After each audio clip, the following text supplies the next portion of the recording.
All right, counsel, thank you for the detailed presentations. It reflects the extent of work that both of you put into it, and I want to commend you for it and to thank you for that. I know it's difficult. So Mr. Depa is charged with one count of aggravated battery on an education employee. It is a first-degree felony that's punishable by up to 30 years in state prison. So based on the plea that Mr. Depa has previously entered, I accept that plea. I did find it knowing and voluntary at the time, and I'm going to adjudicate him guilty of that charge. And moving to the sentencing. So through the testimony, I want to remind you that we started with a competency hearing in this case, and we heard from experts at that point in time. We've heard from additional experts today.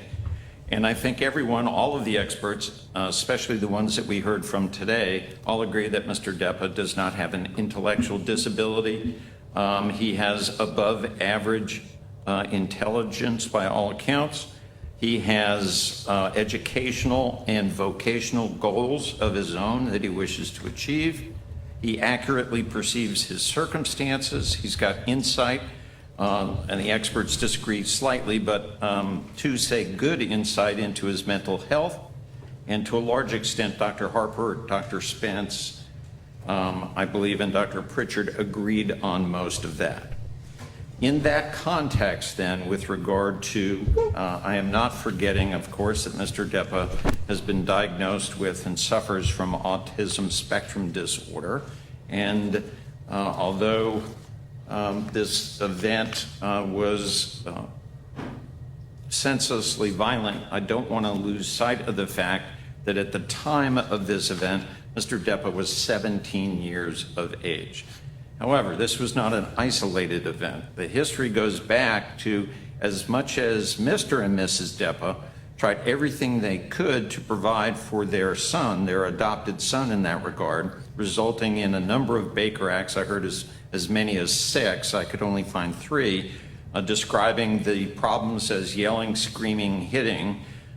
We had in March 22nd of 2019, there were 2 battery charges. They went to juvenile. There was a juvenile diversion program. Mr. Depa was released, I believe, that same day. And a month later, we had another battery charge. Again, there was a juvenile diversion and released, and about 6 weeks later, we had yet another battery charge. And again, there was a diversion with regard to that was successfully completed. We also had while at ECHO, starting in November of 2020, at the group home, there was violence and aggression both towards the staff and also towards the residents there. On December of 2021, there was an extremely aggressive fight by Mr. Depa on the bus that even the bus driver indicated he could not break up. Even when the other individual disengaged from that, it continued on for a fairly long period of time. We have aggression, as I indicated, with the ECHO staff and the residents there that go through March of 2022. Violence in August of 2022 with staff. And then, of course, we have this incident that happens in February of 2023, February 21st, 2023. So I would suggest to you that this is not an isolated event. It's an event that shows the progression of the aggression and violence that Mr. Depa was exerting on those that were around him. I did listen carefully to the expert testimony that we heard, including Dr. Pritchard, Dr. Spence, and Dr. Harper. It's not often I get to hear 3 PhDs in the course of a sentencing. I listened very carefully to what they had to say. Dr. Pritchard, as you might recall, actually gave us a written report that we went through, and I had the ability to read that as well. I went back and reread it in preparation for this hearing. Again, all 3 of the doctors agree above average intelligence, no cognitive impairments, good abstract reasoning, performs better because of some limitations associated with autism. in a routine where there's structure that's imposed. No hyperactivity, no attention deficits. All of them found that Mr. Depa was both cooperative and attentive. He's not distracted by other stimuli. I have to say that having observed Mr. Depa through a number of hearings now, I would share that. He is articulate and thoughtful in his responses to the court. He's been here the entire day without any problems in that regard, participating in these proceedings.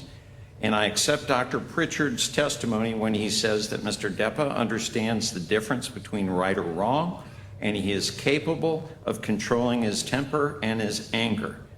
I also accept Dr. Pritchard's testimony to the extent that violent behavior is not related specifically to an autism spectrum disorder. And by that I mean it doesn't cause it. It doesn't mean that you can't have that co-occurring or as part of the presentation, but it's not the cause for it. Violence, bullying, aggression are not associated with the autism spectrum disorder. Now, there can be those that suffer and are from the ASD and are very violent, very aggressive. In this case, it was clear from this incident and some of the prior incidents that Mr. Depa's aggression was extreme and not proportional to the triggering event. It's not related, as I indicated, to the ASD level 1. I do accept that. And I do note that although we've had a history of violent events that have occurred that led up to this particular event in 2023, there's been a significant absence of such events that have occurred since Mr. Depa's incarceration at the jail. I commend the jail. I commend Mr. Lopes for his efforts in that regard, and maybe they had something to do with that, but I do note that somehow the jail, and that is the structure of the jail, the routine of the jail, maybe played some role in eliminating the violence that was almost monthly leading up to that and occurring much more frequently. I do note from Dr. Spence and accept that Mr. Depa had problems with anger and aggression. He exhibited both at home and in the juvenile proceedings. It marked his stay at both Springbrook and also at Echo. He performs better with routine and stability. He does not perform as well with transition, and transition is both in space, that is moving from place to place, or in task, changing from one thing to another. He would benefit from intensive intervention, stable living environment, routine, repetitive activities, therapeutic intervention, prescription medication, management, and cognitive behavior treatment. And Dr. Spence did say without proper support that Mr. Depa is dangerous. In this case, I found no warning testified to by anyone with regard to the rapid onset of both extreme aggression and senseless violence that marked this incident. Dr. Harper testified that predictability and routine are important, and that a stable treatment team, knowing Mr. Depa and knowing his triggers are important, and that they have a stable long-term response. I also accept the testimony of all three experts. This is a lifelong commitment that Mr. Depa is going to be lifelong, need lifelong treatment in that regard. Now, I bring all of this up because one of the issues that the court had to wrestle with and determine in order to enter both not only a lawful but an appropriate sentence in this case is one of dangerousness. Okay, so in the words of Dr. Pritchard, this was chronic aggression. It increased in frequency and in intensity over a period of time.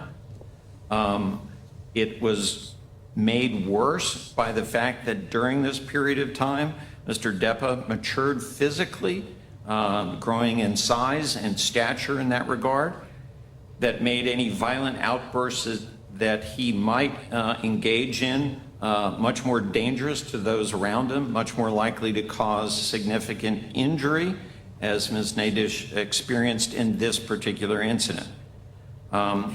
His violence, Mr. Depa's violence, relates to factors outside of the autism spectrum.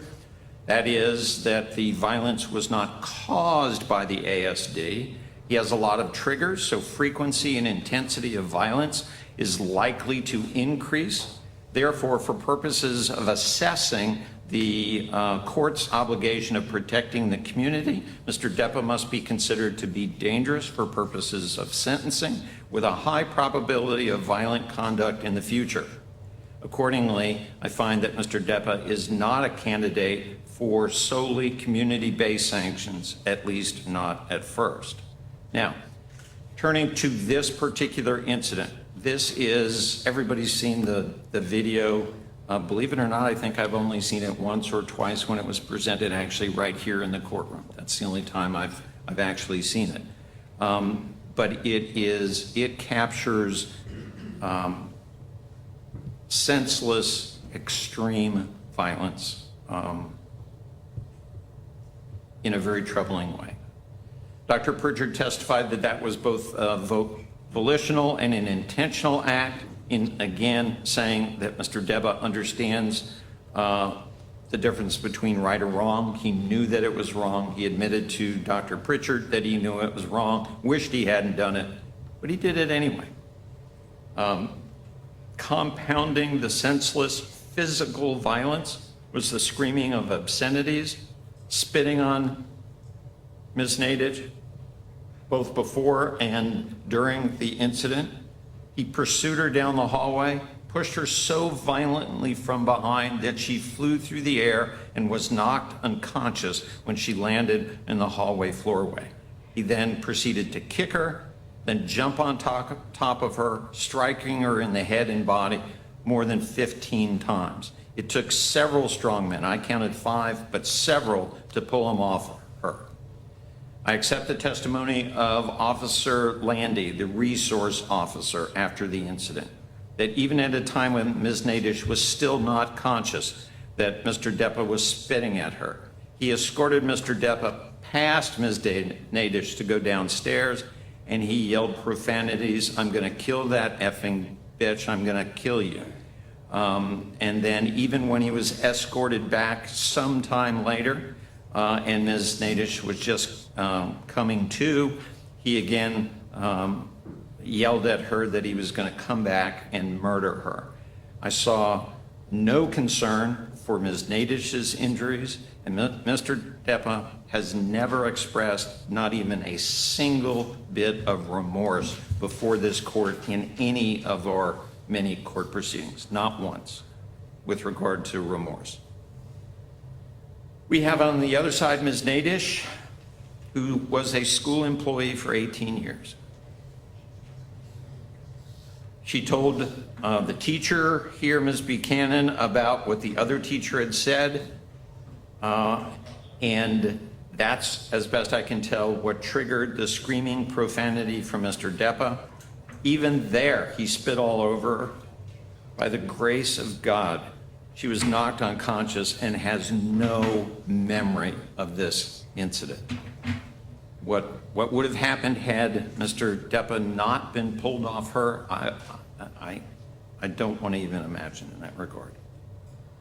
What she does remember now is the pain that was caused by her 5 broken ribs, her concussion, her herniated discs in her back, her headache, her dizziness, her hearing and vision losses, her cognitive problems, PTSD, panic attacks, all of those things. I'm sure she remembers that. So what do? I heard the state's recommendation. I heard the recommendation from the defense. With regard to the defense's recommendation with regard to juvenile sanctions, that was the first place I looked, quite candidly. And I looked at how they handled this case coming up to this point in time. I have no confidence that they would handle this appropriate moving forward. So with regard to that, I just don't think that their handling was enough. And frankly, 2 years by the testimony of all 3 expert witnesses is not going to provide sufficient treatment in that regard. So that moves us then to adult sanctions. There were 2 issues that were brought up, Mr. Teifke, by you with regard to adult sanctions. One was a youthful offender sanction. Based on the facts of this case, I do find that Mr. Depa would qualify, that is by age, he would qualify for youthful offender, but because of the nature of the charge and how this incident actually occurred and all of the circumstances, having carefully reviewed that, I find that a youthful offender sentence would not be appropriate here. So we're left then with, okay, what do we do with regard to the context of criminal adult sanctioning? So in this case, then,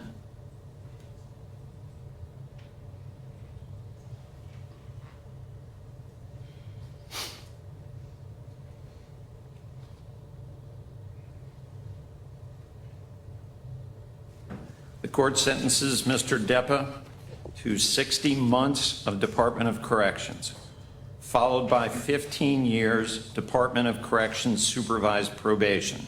Now, with regard to the initial DOC sentence, giving him credit for his time served, when he goes to the reception center, I'm directing that the DOC conduct a full mental health assessment, as Dr. Klein indicated they would accept from the court, and develop an individual service plan with regard to all of the diagnosis that Mr. Depa has received, and then institute a care plan and putting him on the mental health caseload that is consistent with that individual service plan, including the consideration of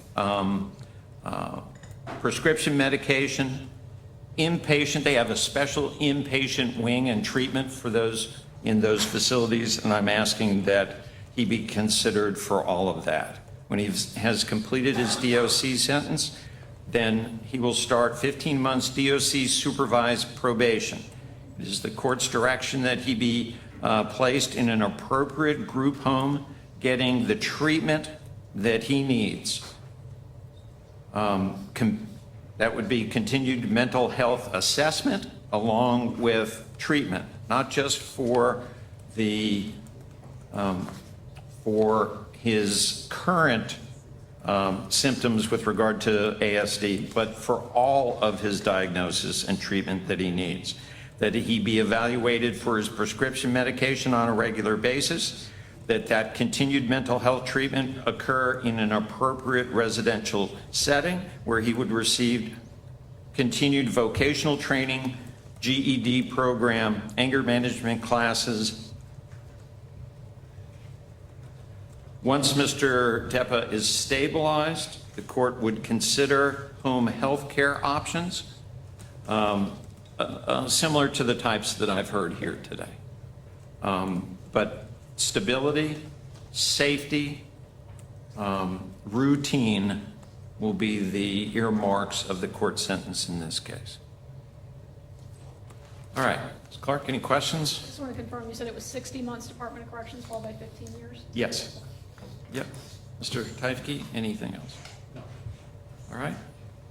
All right, Mr. Depa, you'll be remanded as you have been to the Sheriff of Flagler County for pending transfer to an appropriate facility and assessment. Please understand that although you had entered a plea in this case, that you may appeal the court sentence. If you're going to do that, you have to do it in writing. If you can't afford a lawyer, I would appoint one for you. If you have questions about the basis of what that sentence would entail, about what your appeal might challenge in that regard, please talk to Mr. Teifke about that, and he'll explain it all to you. And right. Judge, I'm sorry, I don't think I heard you say no contact with Ms. Nadish. I would certainly request Yeah, of course, no contact with Ms. Nadish, and obviously costs would be assessed Anything else? No, sir. All right. Thank you all. Thank you. Court's adjourned.